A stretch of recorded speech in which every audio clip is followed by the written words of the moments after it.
let's start with toxins.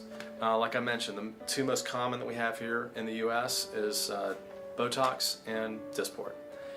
They're very similar. There's very small differences. I've used both on myself, I've used both on family members, and I can't tell the difference, but they're very, very similar.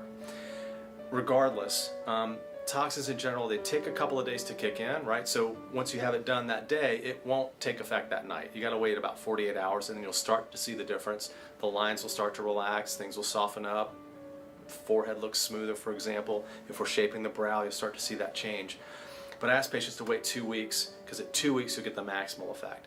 Then we take a look at 2 weeks. If everything looks great, awesome. I'll see you again in 3 or 4 months. On average, people get about 3 or 4 months out of it. If I need to do any little tweaking, if I need to do any little touch-uppy things, we like to do it at 2 weeks, minor little touch-up, and then you're good to go for 3 or 4 months. I do have some outliers. There's some lucky patients that they get more than 3 or 4 months. They get 6 months out of their toxins. Fortunately, I have it's a small percentage of patients, but some of them just don't respond to Botox or Dysport like everybody else. So sometimes we switch the products. They're made a little bit differently, so we'll switch and see. Maybe you're a good responder to Dysport, but you're not such a great responder to Botox, or maybe you're a good responder to Botox, and maybe it's not so great to Dysport. There's other toxins out there as well that we can use, but generally we can go between those two if there's an issue.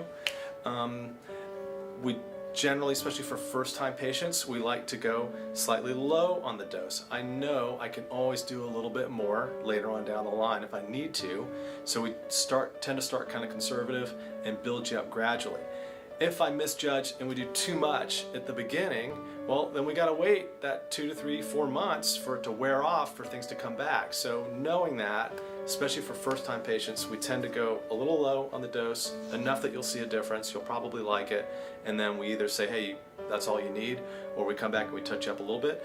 All that stuff's recorded in your chart on a map of your face with exactly where we injected it, so that we have a template that once we know what works, the dose, where it's injected, and that we like the results, we can apply that same template moving forward for you, so we can get you looking good every single time.